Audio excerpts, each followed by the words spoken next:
बात करते हैं क्वेश्चन नंबर 2 का, है ना। क्वेश्चन नंबर 2 क्या कह रहा है, ध्यान से सुनिएगा क्वेश्चन को। कह रहा है क्रिकेट टीम के एक कोच ने 3900 मैंने 3900 रुपया में 3 गो बल्ला 6 गेंद खरीदा है। बाद में उसने एक और बल्ला तथा उसी प्रकार 2 गो गेंद खरीदा 1300 रुपया में, माने 1300 रुपया में। कह रहा है इसको बीजगणितीय रूप में व्यक्त करें और इसका ग्राफ भी बनाए। ठीक है ना जी, नहीं ग्राफ बनाने के नहीं कह रहा है, ना कह रहा है ज्यामितीय रूप में व्यक्त करने के लिए कह रहा है ना। तो और सुनिए, कह रहा है कि 3900 में 3 गो बल्ला 6 गेंद, तो मान लेते हैं एगो बल्ला और एक गेंद का मूल्य, है ना। माना एक गेंद क्या कह रहे पहले बल्ला, है ना। तो एक बल्ला का मूल्य क रुपया जी, कितना मान लें 100 रुपया। मान लेते हैं एक बल्ला का मूल्य कितना रुपया है जी,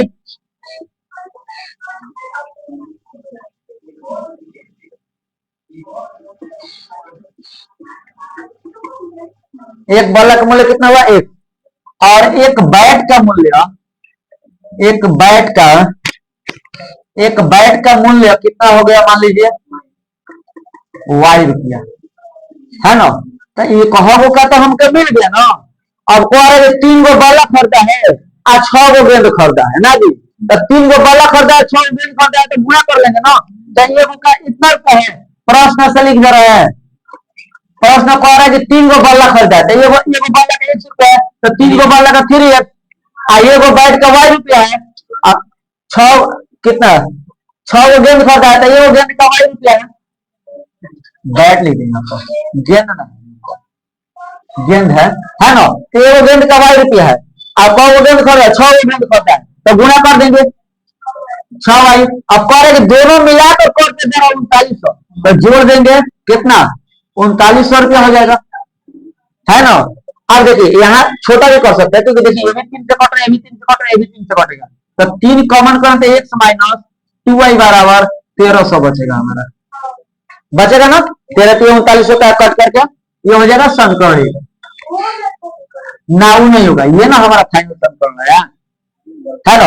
अब फिर कह रहा है कि उसी प्रकार के एगो बाला और 2 गो गेंद खरीदा है, कितना एगो बाला 2 गो गेंद, तो एगो बाला तो 100 रुपया दो और 2 गो गेंद या प्लस होना चाहिए माइनस, 2 गो गेंद खरीदा है तो 2y हो जाएगा। क रुपया के खरीदा है, कितना 1300 रुपया में खरीदा है, 1300 में खरीदा है, तो इसको मान लो सम कर दो। नहीं सेकंड टाइम में 2 गो गेंद खरीदा है, एगो बाला 2 गो गेंद खरीदा है, फर्स्ट टाइम में 3 गो बाला 6 गो गेंद खरीदा है। देखिए एक अलग बुक में यहाँ पर कह रहे हैं कि 3 गो बाला खरीदा है, तो चलिए हम यहाँ पर तो 2 को भी दिया 3 भी दिया है ना, तो हम 3 ही रख लेते हैं। कोई ना का जो नया वाला प्रिंटेड है उसमें 3 दिया, पुराना वाला में 2 दिया है ना। तो ये समीकरण हमारे क्या बिग बैग स्वरूप में हो गया, है ना। अब इसको क्या ग्राफ बनाना है, तो ग्राफ बनाते यहाँ पर लिख लेते हैं समीकरण 1 के लिए सरली,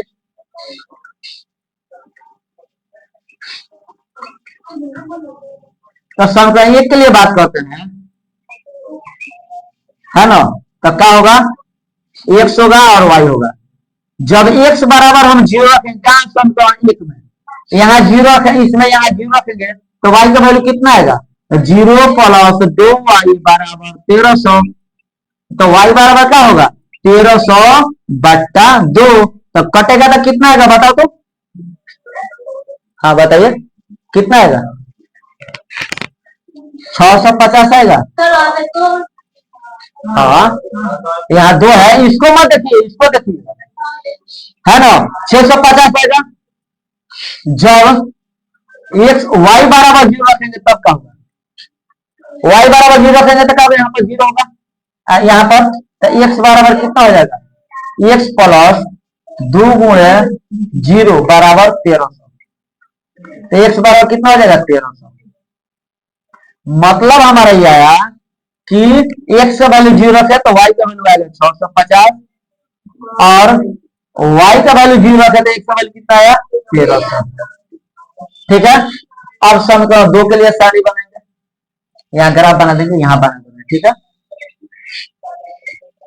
ठीक है, समीकरण 2 के लिए सारी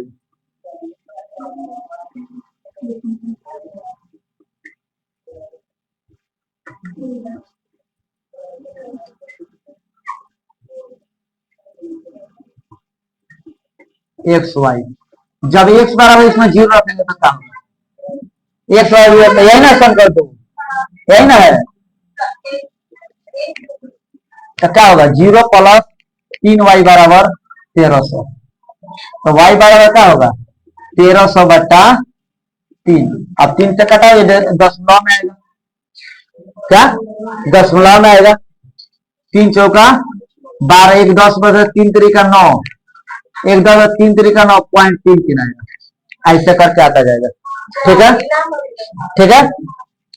और जब y बराबर 0 रखेंगे, अगर यहाँ पर हम 2 रखे होते हैं ना पूरे अंक बुक के जैसा, तो यहाँ पर कट करके आ जाता 650, 650 आ जाता है ना। यहाँ पर कट के कितना आ जाता? 650 आ जाता है ना। और y बराबर जब इसमें 0 रखेंगे तो x बराबर क्या हो जाएगा? x + 3 × 0 = 1300। तो x का वैल्यू कितना आ जाएगा? 1300। कितना आ जाएगा हमारा? 1300। यानी कि जब x का वैल्यू 0 रखे तो y का वैल्यू कितना आया? 433.33 है ना। और x y बराबर 0 रखे तो x का वैल्यू आया 1300 है ना। दोनों स्थिति में आप बना सकते हैं, क्योंकि बुक में थोड़ा सा अलग अलग लिखा हुआ है, तो आप ये भी कर सकते हो, वो भी कर सकते हो, कोई दिक्कत नहीं है। अब इसको हमको क्या करना है? दर्शाना है। क्या करना है? इसको नंबर सिस्टम पर बताना है। अच्छा देखिए, अब कहिए सर 1300 है तो उतना दूर तक हम कैसे खींच करके ले जाएंगे? तो आप 500 का मान 1 इकाई बराबर पैमाना कितना ले लेंगे? यहाँ पर तो पैमाना ले लेंगे 1 इकाई बराबर कितना? 500, 500 ले लेंगे, है ना। तो उसको हम बैठा लेंगे, है ना। 500 जब लेंगे तो ग्राफ में उसको कीजिएगा ना, तो हो जाता है। ग्राफ वाला में उसमें खींचा रहता है ना, 2 गो के बीच 10 गो लाइन होता है, तो उसमें आप बता सकते हैं। अब यार देखिए, इधर क्या होगा? प्लस में ये होगा 500, इतना यहाँ का 1000, यहाँ हो जाएगा 1500, यहाँ हो जाएगा 2000, है ना। ऐसे ही ना होगा। इधर माइनस में होगा, माइनस में कोई नहीं आया है। इधर भी यहाँ हो जाएगा 500, यहाँ हो जाएगा 1000, यहाँ 1500, यहाँ 2000 हो जाएगा। यही ना होगा? बोलो।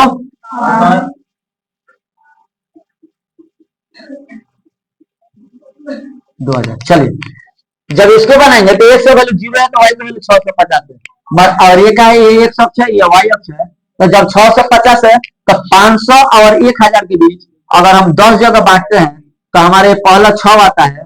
तो ये इसके आधा आधा में पड़ेगा। यहाँ पर पड़ेगा ना हमारा, यहाँ आएगा लगभग 650। अब सुनिए, आज जब y का वैल्यू 0 है तो x का वैल्यू कितना है? 1300। मैंने x अक्ष पर 1300, यानी ये 1000 है। अगर मानते हैं ये कितना है? 11 12, ये 1100, 1200, 1300, 1400, ये हो गया 1500। कहा 1300 है तो 1 2 1 2 3 यहाँ आएगा हमारा, मतलब ये वाला यहाँ पर होगा ना। तो इसको हम क्या करेंगे? इस तरह इसको खींचेंगे तो हमारा आलेख बन जाएगा। यहाँ पर क्या लिखेंगे हम? यहाँ पर लिखेंगे 0 और 650, यहाँ लिखेंगे कितना? 1300 और 0। आलेख किसका है? आलेख हमारा है x + 2y = 1300, है ना। अब इसको देखिए, ये भी अगर बात करें तो देखिए, अगर यहाँ पर 2 लिखा होता तो सेम वही चीज आता जो चीज यहाँ आया है। आता कि नहीं आता? आता ना। लेकिन यहाँ पर 3 रखा गया है तो अलग हो गया। तो इसको कैसे बनेंगे? तो x का वैल्यू 0 है, y का वैल्यू 433 है, मतलब कि लगभग इसके पास आएगा। ठीक है, 500 के नीचे रहेगा। और यहाँ पर ये क्या है? यही आलेख होगा, है ना। तो इसको हम क्या करेंगे? ऐसे मिला देंगे, ऐसे मिला देंगे। तो ये हमारा क्या हो जाएगा? यहाँ पर हो जाएगा 0 और 433.33, है ना। और ये आलेख किसका होगा हमारा? तो ये आलेख हम लिख देंगे किसको? तो x + 3y = 1300, है ना। इस तरह से इस क्वेश्चन का आंसर आपका कंप्लीट होगा, है ना। जो लोग भी ऑनलाइन देख रहे हैं, अगर वीडियो अच्छा लगे तो शेयर जरूर करें और कमेंट बॉक्स में जरूर लिखेंगे कि वीडियो कैसा लगा, आपको कहां तक इससे सहायता मिल रही है। ठीक है। क्वेश्चन नंबर 3, क्वेश्चन नंबर 1 और 2 ये दोनों कल के बता चुके हैं। जो लोग ऑनलाइन है पिछले वीडियो में जाकर के आप जरूर पढ़ लीजिएगा। क्वेश्चन नंबर 1 और 2 बता चुके हैं। क्वेश्चन नंबर 3 के बारे में बात करेंगे। क्वेश्चन थोड़ा सा यहाँ पर लिखने में समय ज्यादा लगेगा, इसलिए क्वेश्चन नहीं लिख रहे हैं, आप लोग बुक लेकर के पढ़ने बैठिएगा। ठीक है, कह रहे हैं 2 kg सेब और 1 kg अंगूर का मूल्य किसी दिन 160 रुपए था। मैंने दुकानदार पर कोई दुकान पर कोई गया व्यक्ति खरीदने के लिए, तो दुकानदार बेच रहा था, तो बोलता बताए दुकानदार 2 किलो सेब और 1 किलो अंगूर का मूल्य 160 रुपए था। और 1 महीने बाद फिर क्या हुआ, उसका फिर क्या हुआ कि 4 किलो सेब और 2 kg अंगूर का मूल्य 300 रुपए हो गया। तो इसको बीजगणितीय रूप और ज्यामितीय रूप में दोनों में बताना है। तो यहाँ सुनिए, बात किसकी हो रही है, सेब और अंगूर का। सेब और अंगूर का, तो क्या करेंगे हम, मान लेंगे 1 kg सेब का मूल्य, 1 kg सेब का मूल्य कितना मानेंगे जी बताओ, 1 kg सेब का मूल्य कितना मानेंगे, 100 रुपया। और 1 kg अंगूर का मूल्य कितना मानेंगे, मूल्य वाई रुपया। अब सुनिए, कह रहा है कि किसी समय 2 kg सेब और 1 kg अंगूर का मूल्य 160 रुपए था। तो प्रश्न क्या कह रहा है, प्रश्न कह रहा है कि 2 kg सेब और 1 kg अंगूर, तो 2 kg है तो 1 kg का मूल्य 100 रुपया है, तो 2 kg का 2x होगा। और 1 kg का पूछ रहा है कि 1 kg अंगूर, तो 1 kg का वाई रुपया है, तो वाई रुपया दोनों को मिलाकर कितना लग रहा है जी, कितना लग रहा है, 160 रुपया लगा है ना, और दोनों को मिलाकर लग रहा है ना, तो प्लस का चिन्ह है। ठीक है, तो हमारा समीकरण ये तैयार हो गया। ठीक है, क्या आपका गलत है ना। अब क्वेश्चन, अब फिर कह रहा है, फिर ये क्या कह रहा है, फिर ये कह रहा है क्या कि किसी दूसरे दिन 4 kg सेब और 2 kg अंगूर का मूल्य, तो 4 kg सेब तो 1 kg का 100 रुपया, तो 4 kg सेब का मूल्य 4x और 2 kg अंगूर मतलब 2y हो जाएगा, बराबर कितना रुपया, हाँ अंगूर कितना बनेगा, अंगूर वाई रुपया केजी है, प्रति केजी। 1 kg अंगूर का मूल्य वाई रुपया माना है, या कह रहा है कितना अंगूर है, दूसरा स्थिति में 4 kg सेब है, 4 से गुणा कीजिए, और 2 kg अंगूर है तो 2 से गुणा कर दीजिए, दोनों को मिला के कितना लगे, 300 रुपया लग गया।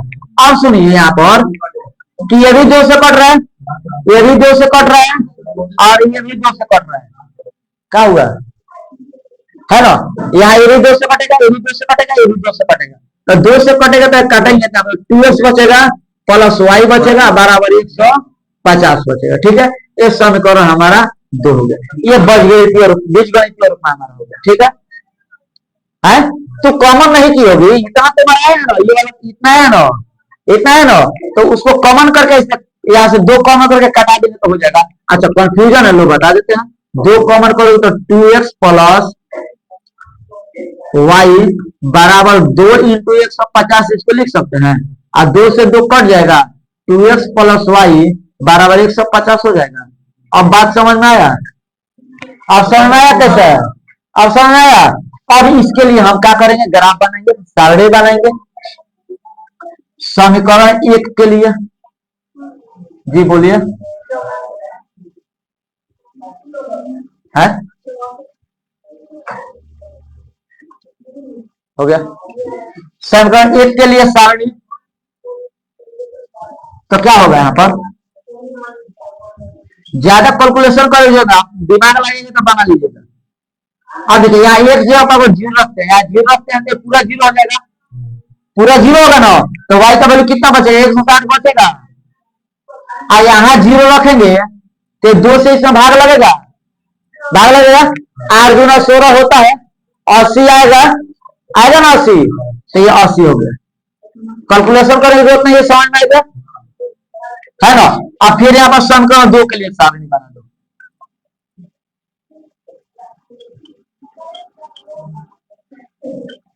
समीकरण 2 के लिए सारणी, तो समीकरण 2 के लिए सारणी बनाएंगे, इस तरह बनाएंगे ना। चलिए ये x हो जाएगा, ये y हो जाएगा। अब इसमें रखना है, एक जगह पर जीरो रखेंगे तो y का वैल्यू कितना आएगा बताओ जल्दी, ये एक जगह पर जीरो हो जाएगा तो y का वैल्यू 150, बहुत बढ़िया। अगर हम y की जगह पर जीरो रखेंगे तो इसका वैल्यू कितना आएगा, 150 का आधा हो जाएगा, ये 2 इधर जाएंगे तो कटेगा ना, कितना होगा 75, कितना आ जाएगा, तो यहाँ पर 75 इसका वैल्यू आएगा कब, y का वैल्यू जीरो आएगा, कितना आसानी से हो गया। अब इसका ग्राफ बनाना है, क्या बोलो ना, तुमको तुम्हारे अंदर कुछ चल रहा है, बोलो किसका? अरे तो यहाँ जब हम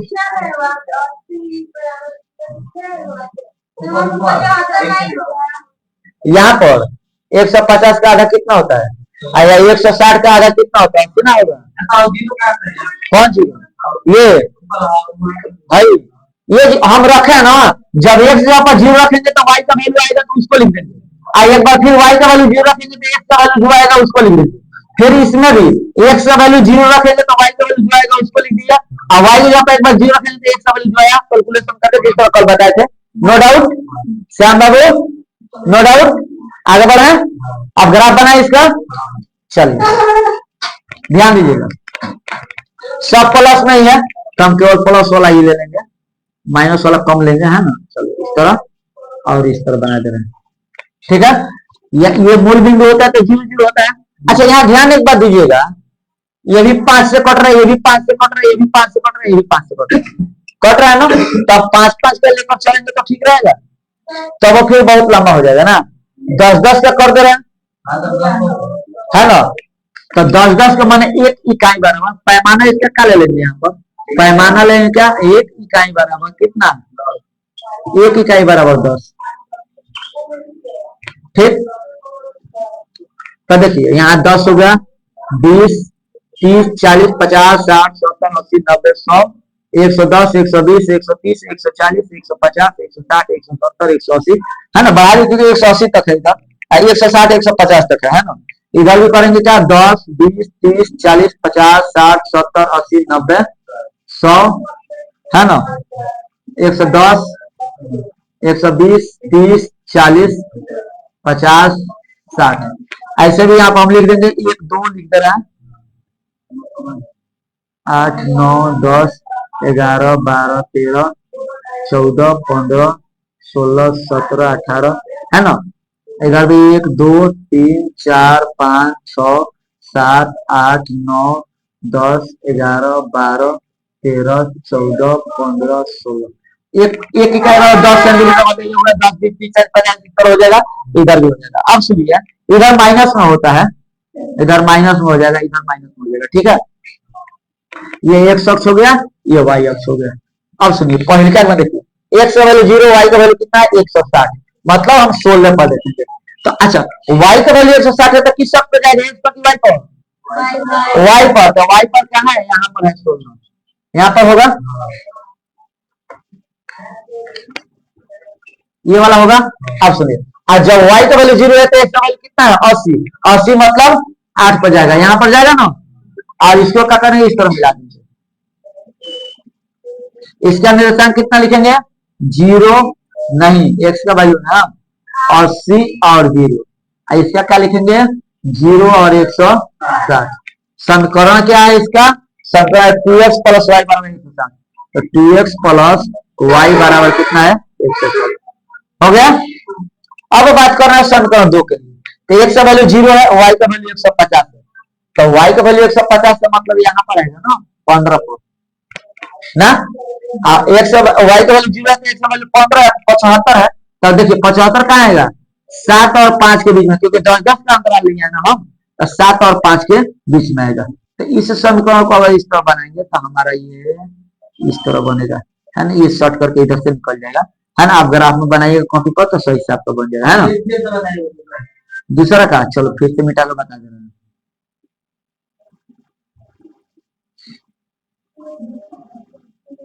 देखिए दूसरा वाला कह रहा है कि x वैल्यू 0 है तो y का वैल्यू 150 है, यानी y अक्ष पे 150, 10-10 का अंतराल लिए तो 15 पर जाएगा, कहाँ जाएगा 15 पर, तो यहाँ जाएगा, ये y का वैल्यू 0 है तो x का वैल्यू 75, तो x अक्ष पर जाएगा, 10-10 का अंतराल लिया है तो 70 और 80 आएगा, 75 तो नहीं है, तो 70-80 के बीच में आएगा ना बाबू, आएगा ना, तो 70 और 80 के बीच में यहाँ पर आएगा 75, ठीक है। और इसको क्या करेंगे, इस तरह मिला देंगे, ठीक है। अब इसका निर्देशांक हम यहाँ लिख दे रहे हैं, क्या है यहाँ पर, तो है 0 और 150, और इसका कितना है 75 और 0, ठीक है। समीकरण यहाँ पे इसका लिख देता है, कितना है 2x प्लस वाई बराबर 150, 2x प्लस वाई बराबर 150, ठीक है। बस इस तरह का जाके आपका समीकरण का हुआ, क्वेश्चन का सोल्यूशन कंप्लीट हुआ और एक्सरसाइज 3.1 खत्म हुआ, है ना जी। अगर अच्छा लग रहा है, समझ में आ रहे हैं, तो आप दूसरे के पास भी शेयर जरूर किया कीजिएगा, ठीक है।